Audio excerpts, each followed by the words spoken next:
اعوذ باللہ من الشیطان الرجیم، بسم اللہ الرحمن الرحیم۔ سافٹ انالیسس کے ایک اور پروگرام میں آپ کو خوش آمدید کہتا ہوں۔ آج سے ہم باقاعدہ آغاز کرتے ہیں انالیسس کا، اور پاکستان کی سیاسی اور جو آئینی تاریخ ہے اس کا جائزہ لیں گے۔ اس سلسلے میں جو پہلے دو پروگرام ہم نے کرنے ہیں، وہ آج کا پروگرام جو ہے وہ سید ابوالعلا مودودی، جماعت اسلامی پہ پابندی، اور مولانا عبدالستار خان نیازی اور سید ابوالعلا مودودی کی سزائے موت 1953 اور 1963-64 میں جماعت اسلامی پر پابندی کے متعلق ہوگا۔ اور اس سے اگلا پروگرام جو ہے وہ جناب ذوالفقار علی بھٹو کا جو ٹرائل ہوا تھا، تو جو جوڈیشل مرڈر جسے کہتے ہیں، اس کے اوپر ہم بات کریں گے۔ تو سب سے پہلے آج کے پروگرام میں سب سے پہلے جناب سید ابوالعلا مودودی رحمہ اللہ علیہ کا تعارف ہوگا۔ تھوڑا دستار نیازی صاحب کا بھی تعارف کریں گے، لیکن ان کا زیادہ ذکر اس وقت ہوگا جب ہم مولانا شاہ احمد نورانی پہ اور ان کی خدمات پہ اور جمعیت علماء اسلام پہ کریں گے، تو اس میں ان کا مختصر تو پہلے جو تعارف ہوں گے، اس کے بعد جو ہے مولانا کی جو ہے وہ علمی اور دینی خدمات کے اوپر بات ہوگی۔ اس کے بعد جو ہے ان کے ہم اثر جو سیاستدان ہیں اور جو ان کے ہم اثر جو علماء کرام ہیں، ان کا ذکر ہوگا۔ اور پھر 1953 کے مقدمے کا ذکر ہوگا جس میں انہیں سزائے موت ہوئی تھی، اور اس کے بعد جماعت اسلامی پر پابندی کا ذکر ہوگا اور اس فیصلے کا ذکر کریں گے۔ تو یہ چونکہ 50 سال پورے ہونے والے ہیں ان دنوں، آج سے 50 سال پہلے تقریباً جو ہے ہمارے آئین پاکستان کا ڈرافٹ مکمل ہو چکا تھا، اور اس کے اوپر ڈیلیبریشن جاری تھی جو 10 اپریل 1973 کو منظور ہوا تھا۔ تو سب سے پہلے ہم ذکر کرتے ہیں جو تعارف ایک مختصر سا مولانا مودودی رحمہ اللہ کا۔ جیسا کہ آپ سب جانتے ہیں کہ مولانا 1903 میں پیدا ہوئے۔ بنیادی طور پہ آپ کا تعلق دیوبند مکتب فکر سے تھا۔ آپ نے بحیثیت ایک صحافی اور ایک رائٹر کی حیثیت سے اپنی زندگی کا آغاز کیا، اور دیوبند کی رسالہ اور ان کا جو ایک آفیشیل پرچہ تھا اس کے مدیر رہے۔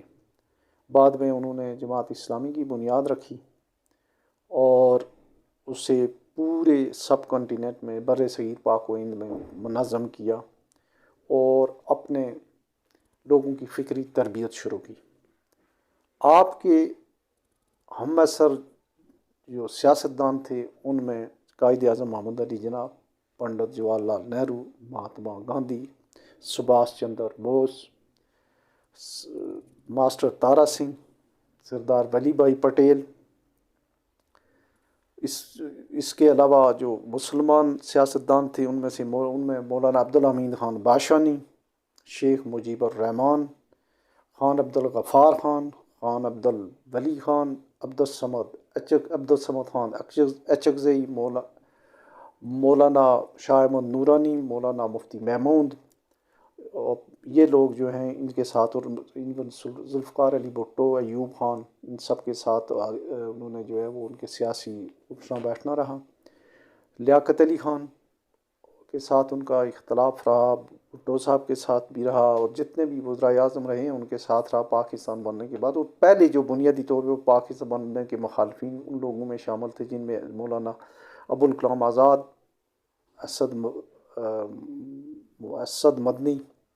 اسد مدنی کے والد حسین احمد مدنی، اور دوسرے علماء کرام تھے جنہوں نے پاکستان کی مخالفت کی۔ ان میں سید ابوالعلا مودودی بھی شامل تھے، اور ان کا ایک اپنا اس میں ایک نقطہ نظر تھا، اس پہ ہماری یہاں پہ بحث نہیں ہے۔ اسی طریقے سے جو دوسرے ان کے ساتھ جن کو سزائے موت ہوئی تھی وہ تھے مولانا عبدالستار خان نیازی رحمۃ اللہ علیہ۔ آپ پاکستان کے عامی علماء میں شامل تھے، جیسے مولانا شبیر احمد عثمانی اور مولانا عبدالاحمد بدیونی، اور اس طرح کے جو علماء تھے، مولانا شائستہ گل۔ آپ نوجوان جب تھے تو آپ آل انڈیا مسلم اسٹوڈنٹ فیڈریشن کے سیکرٹری جنرل رہے، بعد میں آپ جمعیت علماء پاکستان کے بانیوں میں سے تھے، اور یہ ان کا مختصر تعارف ہے۔ باقی جب بات ہوگی جمعیت علماء پاکستان کی اور اس کی جو ان کے ساتھیوں کی، تو ان کا تفصیل سے ذکر ہوگا اس میں۔ پھر آتے ہیں ہم مولانا مودودی کے افکار کی طرف، ان کی سیاسی اور علمی جدوجہد اور ان کی خدمات کی طرف۔ مولانا نے تقریباً 120 سے زائد کتابیں لکھیں اور 700 سے زائد ان کی تقاریر اور پریس ریلیزز جو ہیں وہ موجود ہیں، جن سے دنیا استفادہ کر رہی ہے۔ اور جماعت اسلامی کو انہوں نے ایسے خطوط پہ منظم کیا کہ انہوں نے دوسری جماعتوں سے ہٹ کے باقاعدہ تربیتی نشستوں کا آغاز کیا، اور بے شمار انہوں نے سیاسی کارکن جو ہے وہ پیدا کیے، اور اپنی جماعت کو نہ صرف انہوں نے عام لوگوں تک بلکہ طلباء تنظیموں میں اور مزدور تنظیموں میں تک منظم کیا، ان کی فکری تربیت کی۔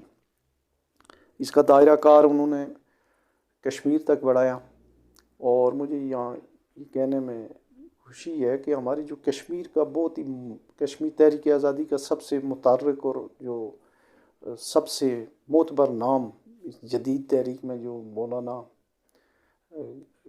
سید علی گیلانی صاحب جو ہے، ان کا تعلق بھی جماعت اسلامی سے تھا، اور وہ بھی مولانا مودودی کے فکر سے متاثر تھے۔ اس کے علاوہ جن لوگوں کی تربیت کی انہوں نے، جو بڑے بڑے لوگ جو آپ کے تربیت یافتہ نام تھے، ان میں جناب ڈاکٹر اسرار احمد، امین حسن اصلاحی، ڈاکٹر مسعود الدین عثمانی، میاں طفیل محمد چودھری رحمت اللہ، پروفیسر غفور احمد، محمود اعظم فاروقی، خرم جہاں مراد، ظفر جمال بلوچ، عبد المالک مجاہد، لیاقت بلوچ، فرید پراچا، مولانا جان محمد عباسی، جہاں مراد، اور موجودہ امیر سراج الحق صاحب، اور بے شمار لوگ۔ ان لوگوں کے نام لینے کا ذکر ایک یہ ہے کہ یہ اچھے عہدوں پہ بھی ان میں بعض لوگ رہے ہیں، سیاسی عہدوں پہ بھی رہے ہیں، اور بعض ان میں سے عبدالستار افغانی صاحب جو کراچی کے میئر رہے، ان کا میں نام بھول گیا، وہ بھی رہے۔ تو ان میں سے کسی پہ کبھی کوئی کرپشن کا کوئی الزام نہیں لگا۔ تو کہا یہ جاتا ہے کہ دو ہی جماعتیں پاکستان میں جو منظم ہیں، جن کے پراپر ایک کارکن تربیت یافتہ ہیں، یا جماعت اسلامی اور دوسرا پیپلز پارٹی۔ اچھا، یہاں میں سید مودودی کا جو ذکر ہے وہ ایک اور حوالے سے بھی کرنا چاہوں گا کہ ان کی شخصیت جو تھی اس کو بین الاقوامی طور پہ بڑا اکنالج کیا گیا۔ مصر کے اخوان المسلمین، اسی طریقے سے جو فلسطین کی جو حماس کی تنظیم ہے وہ ان سے متاثر ہے۔ ترکی کی جو موجودہ حکومت ہے، اس سے پہلے جو سیکولر حکومت تھی، اس کے زمانے میں بہت جو زیادہ جدوجہد کی پروفیسر نجم الدین اربکان جو ہے وہ مولانا مودودی کے فکر سے متاثر تھے، اور آج بھی ان دنیا بھر میں شاید ہی جہاں مسلمان ہیں، کوئی شاید ہی ایسا ملک ہو جہاں پہ مولانا مودودی کی جو ہے وہ چاہنے والے اور ان کے علمی فلسفے سے مستفید ہونے والے لوگ موجود نہ ہوں۔ جماعت اسلامی پاکستان گو کہ کسی حد تک سکڑ گئی، اس کی بہت ساری اور وجوہات ہیں، لیکن اب بھی جو ہے آپ نے دیکھا ہوگا کہ جو پچھلے دنوں جو الیکشن ہوئے کراچی میں، اس میں جماعت اسلامی سب سے بڑی جماعت کے طور پہ سامنے آئی۔ اس میں مین بات جو ہے ان کی ٹرانسپیرنسی اور ان کی خدمت خلق کا جو جذبہ ہے، ایک اہل خدمت نام سے وہ جماعت چلا رہے ہیں، فلاحی تنظیم چلا رہے ہیں، اور بڑی ہر مشکل وقت میں لوگوں کی خدمت کرتے ہیں۔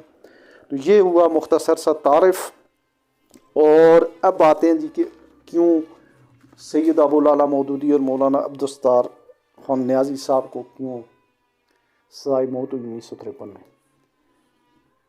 جیسا کہ سبھی لوگ جانتے ہیں کہ جو احمدیہ اور یا قادیانی جو مسئلہ تھا کافی عرصے سے حل طلب تھا، اور جو پاکستان کے پہلے وزیر خارجہ تھے سر ظفر اللہ خان، انہوں نے پہلے تو قائد اعظم کی نماز جنازہ پڑھنے سے انکار کر دیا بحیثیت وزیر خارجہ۔ انہوں نے کہا کہ اس کو یوں سمجھ لیا جائے کہ ایک مسلمان جو ہے ایک کافر کا جنازہ نہیں پڑھ رہا ہے، یا یہ سمجھا جائے کہ ایک کافر ایک مسلمان کا جنازہ نہیں پڑھ رہا ہے۔ تو ہونا تو یہ چاہیے تھا کہ ان کو جب انہوں نے اس طرح کی بات کی تھی تو ان کو علیحدہ کر دینا چاہیے تھا، لیکن وہ اس کے بعد قائد اعظم کی وفات کے بعد اور بہت زیادہ مؤثر ہو گئے۔ مسئلہ کشمیر کے ساتھ بھی انہوں نے بڑی کھلواڑ کی۔ تو بعد میں انہوں نے یہ کیا کہ پاکستانی سفارت خانوں میں صبح روزانہ انہوں نے قادیانیت کی تبلیغ کا جو ہے اہتمام شروع کر دیا باقاعدگی کے ساتھ۔ اس کے اوپر جو ہے وہ بہت ہلچل مچ گئی، اور کافی معاملات جو ہے حکومت وقت کو بتایا گیا، لیکن کوئی اس کی شناسائی نہ ہوئی، اس کی سنوائی نہ ہوئی۔ تو پھر آہستہ آہستہ معاملات آگے بڑھتے گئے۔ 1953 میں ایک عوامی مجلس عمل یا اسلامی مجلس عمل بنی پنجاب ویسٹ پاکستان میں، اور اس کے تحت بڑے جلسے جلوس ہوئے۔ اسی دوران یہ ہوا کہ لاہور میں ہنگامے پھوٹ پڑے اور وہاں مارشل لا لگ گیا، چونکہ مارشل لا کا تجربہ ایوب خان اور ان کے ساتھی جو ہے وہ پہلے سے ہی اس کے عملی طور پہ جو ہے انہوں نے تقریباً حکومت کی جو مشینری ہے اس پہ قبضہ کیا ہوا تھا۔ انہوں نے مارشل لا فوری طور پہ لگایا اور ایک اپنے دھاک بیٹھانے کے لیے اور سیاسی لوگوں کو نیچا دکھانے کے لیے ایک ملٹری کورٹ تشکیل دی گئی۔ ایک جونیئر آفیسر جو ہے اس کا سب مارشل لا ایڈمنسٹریٹر نے اس نے جو ہے وہ بنا دیا گیا، مولانا مودودی اور ان کے ساتھیوں کو، عبدالستار خان نیازی صاحب کو گرفتار کر لیا گیا اور بڑا سمری ٹرائل ہوا ان کا، 3 دن تک ٹرائل ہوا ان کا۔ 3 دن کے ٹرائل کے بعد جو ہے وہ جب ختم ہوئی، اس کی ہیئرنگ ختم ہوئی، تو شام کو جب عصر کا نماز پڑھ رہے تھے مولانا اپنے ساتھیوں سمیت، تو 3-4 بندے ہیں جن میں وہ آفیسر بھی تھے جنہوں نے ان کا ٹرائل کیا تھا، تو انہوں نے آ کے پوچھا کہ بھائی آپ میں مولانا مودودی کون ہے؟ تو انہوں نے بتایا میں ہوں۔ انہوں نے کہا جی کہ آپ کو سزائے موت دی گئی ہے اور اس میں آپ اپیل نہیں کر سکتے، آپ کو اپیل کا حق نہیں ہے۔ ہاں البتہ آپ چاہیں تو آپ گورنر جنرل کو جو ہے وہ رحم کی اپیل کر سکتے ہیں۔ تو مولانا نے کہا جی کہ آپ کا بہت بہت شکریہ، میں اپیل کسی کو نہیں کروں گا۔ اسی طریقے سے مولانا عبدالستار خان نیازی نے بھی اپیل کرنے سے انکار کر دیا۔ انہوں نے جب یہ ہوا تو جب یہ سزائے موت سنائی گئی اس کے اوپر گورنمنٹ کے بہت زیادہ پریشر پڑا اور دونوں احباب نے جب سزائے موت کے خلاف رحم کی اپیل کرنے سے بھی انکار کر دیا تو مجبوراً حکومت نے ان کی سزائے موت جو عمر قید میں بدلی اور بعد میں اپنی وہ ساکھ بچانے کے لیے مختلف علوم بانوں سے سزائے میں تخفیف کر کے تو دونوں احباب کو رہا کر دیا گیا۔ ایک یہ ہے، یہ ہماری جو جو ہماری عدالتی تاریخ ہے اس میں چونکہ نہیں ملتا ہے۔ PLD میں وہ کیسز رپورٹ ہوتے ہیں جن کو کورٹ آف لا کوئی سنے، ہائی کورٹ یا سپریم کورٹ سنے، تو یہ تو ایک ہے۔ تو اس میں اس کے بعد جو ہے وہ جو گورنمنٹ تھی وہ اس میں زیادہ عمل دخل جو ہے وہ فیلڈ مارشل ایوب خان کا ہی تھا، اور فیلڈ مارشل ایوب خان کو جماعت اسلامی سے خصوصی طور پہ یا دعوت تھی، گرج تھی۔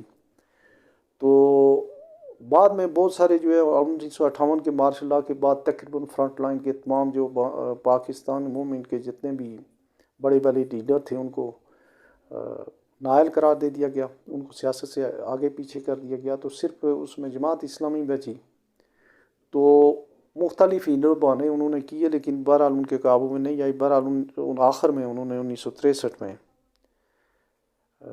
کرمنل پروسیجر کوڈ کی ایک شک کے تحت اللیگل آرگنائزیشن ڈکلیئر کر دیا جو جماعت اسلامی کو، اللیگل ایسوسیشن۔ جماعت اسلامی کو جماعت اسلامی پر پابندی لگا دی گئی کہ یہ ایک اللیگل ایسوسیشن، اور جیسے ہوتا ہے کہ یہ ملکی مفاد کے خلاف کام کر رہی ہے اور اس پہ پابندی لگائی جاتی ہے۔ لیکن یہ کرتے ہوئے جو ہے اس سے پہلے جو 1900 پولیٹیکل پارٹیز آرڈیننس 1962 جو ہے وہ آ چکا تھا، جس کے تحت سیاسی جماعتوں کی رجسٹریشن کی ضرورت تھی۔ وہ جماعتیں اپنے آپ کو رجسٹرڈ بھی کرایا ہوا تھا، اپنے عہدے دار، اپنے اعصابات، جتنی بھی ریکوائرمنٹ تھی وہ جماعتیں پوری کی ہوئی تھی۔ تو جب پابندی لگی تو پابندی کے لیے اس وقت 2 صوبے تھے، ایک مغربی پاکستان، ایک مشرقی پاکستان۔ مغربی پاکستان سے سید ابو الاعلیٰ مودودی ہائی کورٹ میں گئے، لاہور ہائی کورٹ تھی اس وقت، اور مشرقی پاکستان سے جو امیر تھے، اب میں تھوڑا بھول رہا ہوں پتہ نہیں، پھر میں نے بڑا دیکھا ہے، حالانکہ جماعت کی کسی ویب سائٹ پہ ان کا نام میں کریکٹ کرنا چاہ رہا تھا، پروفیسر غلام اعظم یا پروفیسر اعظم جو بھی تھے، میں نہیں دیکھ سکا ہوں اس سے، کیونکہ بڑا عرصہ ہوا ان کا نام تو مجھے نہیں ملا ان کی ویب سائٹ سے یا کہیں سے بھی نہیں ملا کہ کون تھے وہ۔ بہرحال وہ چلے گئے کورٹ میں، ایسٹ پاکستان ہائی کورٹ میں، ان کی جو ہے دونوں کو ہائی کورٹس میں سماعت ہوئی، اور جو مشرقی پاکستان کا جو ہائی کورٹ تھا، ڈھاکہ ہائی کورٹ، انہوں نے کہا کہ یہ جو کنٹینشن ہے جو جماعت اسلامی کی کہ انہیں وداؤٹ لافل اتھارٹی، وداؤٹ جیوریڈکشن اور ود میلیشیس انٹینشن جو ہے ان پہ بین لگایا گیا ہے، اس کو انہوں نے اپ ہیلڈ کیا اور اس کے بین کو غیر قانونی نل اینڈ وائڈ قرار دے دیا گیا۔ ہاں توقع کے مطابق چونکہ مغربی پاکستان میں جس طرح کا کلچر ہے وہ پرو گورنمنٹ کلچر تھا، اور انہوں نے جو لاہور ہائی کورٹ ہے انہوں نے کہا جی کہ نہیں اس پہ پابندی ٹھیک لگی ہے.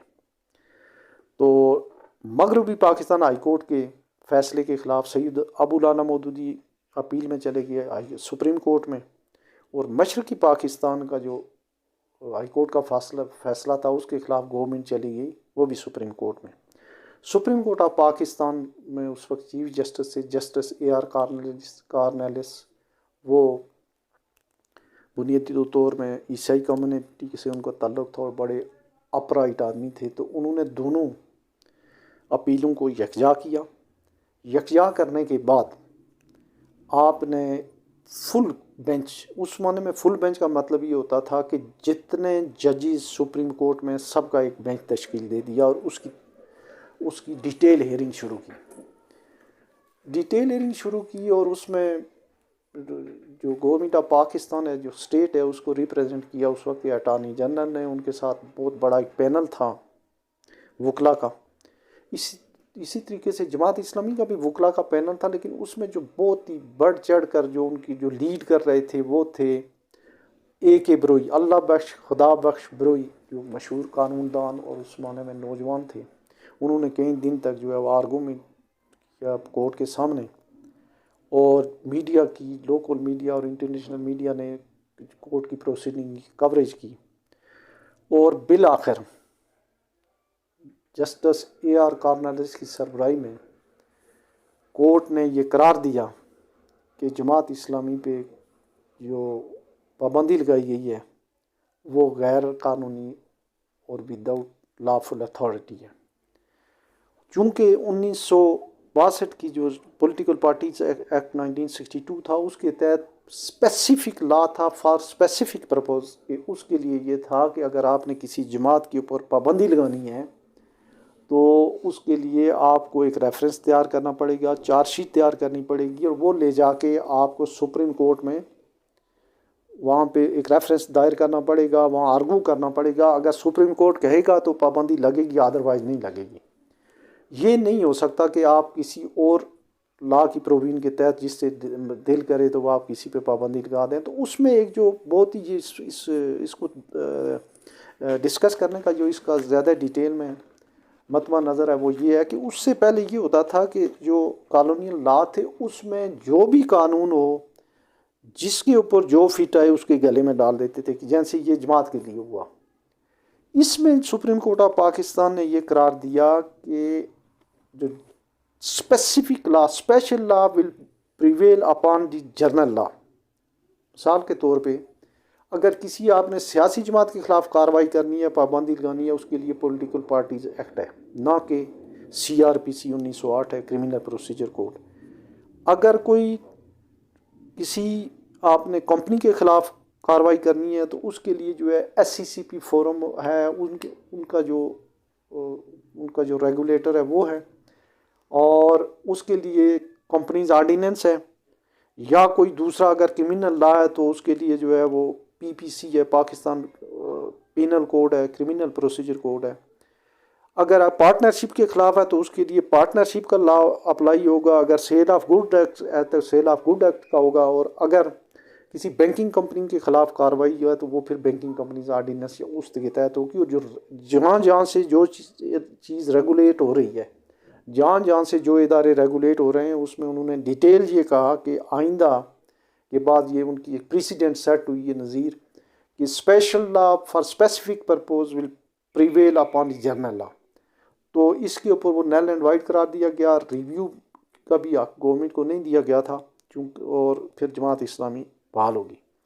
اچھا، اس ایک ججمنٹ کی وجہ سے انٹرنیشنلی پاکستان کی جو جوڈیشل سسٹم کو بڑا اکنالج کیا گیا، چونکہ اور ہندوستان میں خاص کر اس کو ایز اے پریسیڈنٹ کورٹ کیا جانے لگا اس ہماری کورٹ کے فیصلے، سپریم کورٹ کے فیصلے کو، کیونکہ وہاں بھی پہلے ایسے ہی تھا. اور اس کے بعد جو ہے بے شمار ہندوستان میں تو بہت سارے جو ہے 25-26 ہائی کورٹس اس وقت میرا خیال 19-20 تھے. تو ہر جگہ پہ یہ واحد فیصلہ تھا جو پورے سب کانٹیننٹ میں جو ہے اس ایک اکراس دی بورڈ جو ہے اس کی امپلیمنٹیشن ہوئی. اور آرگومنٹ میں ہر جگہ جو ہے یہ چیز سامنے آئی کہ اسپیشل لا جو ہوگا وہ پریویل کرے گا اپان دی کامن لا. تو تھوڑا یہاں میں سم اپ کرتے ہوئے میں یہ عرض کرتا چلوں کہ جو جماعت اسلامی تھی اس کی خدمات جو ہیں وہ ظاہر ملکی لیول پہ بہت ہی اچھی ہیں.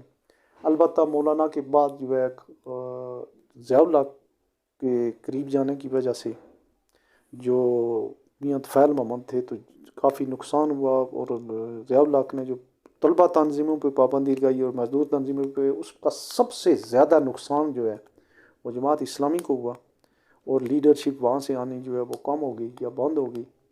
اور اس کے بعد جو ہے پھر جماعت جو ہے وہ قاضی حسین احمد اس کو جو ہے اسٹیبلشمنٹ کے نزدیک لے آئے، اور انہوں نے کافی جو ہے دھرنوں کی سیاست، اس کی وجہ سے بھی جماعت کو نقصان ہوا. اور موجودہ جو ان کی قیادت ہے وہ کافی بہتر پرفارم کر رہی ہے، اور اس طرح کی منظم پولیٹیکل پارٹیز کی ملک پر ضرورت ہے. اور ان کا ایک بڑا اچھا سسٹم ہے جو کسی اور جماعت میں نہیں ہے، کہ وہ اپنے عہدیدار جو ہیں وہ ایک پراپر طریقے سے اپنے امیر کو ایک الیکشن کے ذریعے بائی بیلٹ وہ منتخب کرتے ہیں.